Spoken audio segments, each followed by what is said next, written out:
Hello, मैं आशा करता हूं कि आप सभी बहुत अच्छे होंगे। आज के सेशन में मैं आदर्श का टॉपिक डिस्कस करना चाहता हूं। आदर्श ने ये पूछा है कि सर जो पेंडुलम में बॉब का जो ऑसिलेशन होता है वो सिंपल हार्मोनिक मोशन क्यों होता है। तो पहले तो मैं ये बताना चाहूंगा कि हर टाइप का बॉब का ऑसिलेशन, हर कंडीशन में बॉब का ऑसिलेशन सिंपल हार्मोनिक मोशन नहीं होता है। अगर इस बॉब के ऑसिलेशंस काफी छोटे हैं, इस बॉब के ऑसिलेशंस इस पेंडुलम की लेंथ के कंपैरेटिवली काफी छोटे हैं, सिर्फ तब जो मोशन होगा वो सिंपल हार्मोनिक मोशन होगा। राइट, तो सिंपल हार्मोनिक मोशन कोई भी बॉडी तब करती है जब बॉडी पे जो फोर्स है वो मीन पोजीशन से डिस्टेंस के डायरेक्टली प्रोपोर्शनल है। मैं इस चीज को एक एग्जांपल के साथ समझाता हूं। मान लीजिए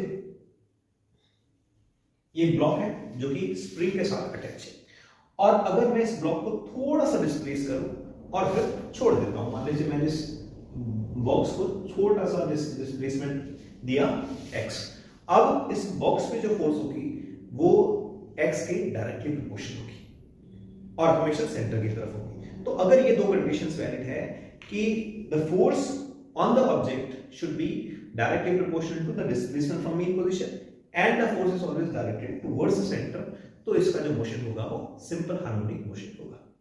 अब बॉब पे लगने वाली सारी फोर्सेस के बारे में हम बात करते हैं।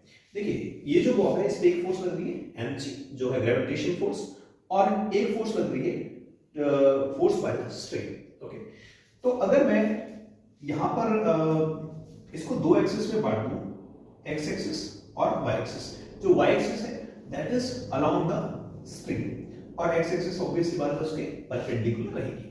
तो mg के दो कंपोनेंट्स हो सकते हैं, एक mg का कंपोनेंट है along the y axis और एक mg का कंपोनेंट है along the x axis। तो अगर ये एंगल थीटा है, so this angle should also be theta and the component of mg along the axis will be mg sin theta। okay, so अगर मैं sin थीटा की value निकालने में सक्षम हो जाऊं तो मैं इस फोर्स की इक्वेशन आराम से लिख सकता हूं। तो मैंने इस ऑब्जेक्ट को इसकी मीन पोजीशन से x डिस्प्लेसमेंट दे दी, right, from the mean position I have displaced it by some distance x, right. So अगर आप इसको एक राइट एंगल ट्रायंगल कंसीडर करें, triangle A B and C you consider it as a right angle triangle, और अगर ये oscillations काफी छोटे हैं तो ये वाला जो डिस्टेंस है यानी कि इस पूरी स्ट्रिंग की लेंथ और ये वाला जो डिस्टेंस है वो लगभग बराबर होगी। So this length should also be equal to l and this length is hypotenuse of this triangle, right? And the value of sin theta in this case will be, see, sin theta is perpendicular upon hypotenuse, so perpendicular will be x and hypotenuse is almost equal to l, right? देखिए अगर oscillations बड़े हैं तो हम नहीं कह सकते कि जो l है सॉरी ये जो हाइपोटेन्यूस है वो l के बराबर होगी, सिर्फ ये हम कह सकते हैं जो ऑसिलेशंस बहुत छोटे हैं। मैं ये चीज बताना चाहता हूं आपको क्यों। लेट्स से कि ऑसिलेशंस काफी बड़े हैं, सो अगर ऑसिलेशंस काफी बड़े हैं तो ट्रायंगल कुछ ऐसा बनेगा, राइट, और जब ट्रायंगल इस टाइप का बन रहा है सो वी कैन नॉट से कि this hypotenuse will be equal to the length. ये सिर्फ हम तभी कंसीडर कर सकते हैं जब ऑसिलेशंस काफी स्मॉल है।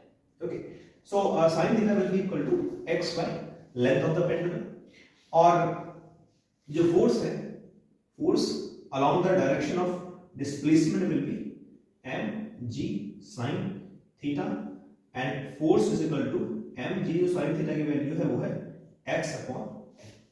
तो अगर आप इस इक्वेशन को ध्यान से देखें तो m कांस्टेंट है, acceleration due to gravity constant है और पेंडुलम की लेंथ भी कांस्टेंट है। सो ये सारी जो फोर्स है वो x के डायरेक्टली प्रोपोर्शनल है। इसका मतलब ये है कि इसका जो मोशन है वो बॉब का जो मोशन है वो सिंपल हार्मोनिक मोशन है, and the force is not only directly proportional to x, it's also forces always towards the centre of the motion और the mean position. Okay, so we can say it's a simple harmonic motion.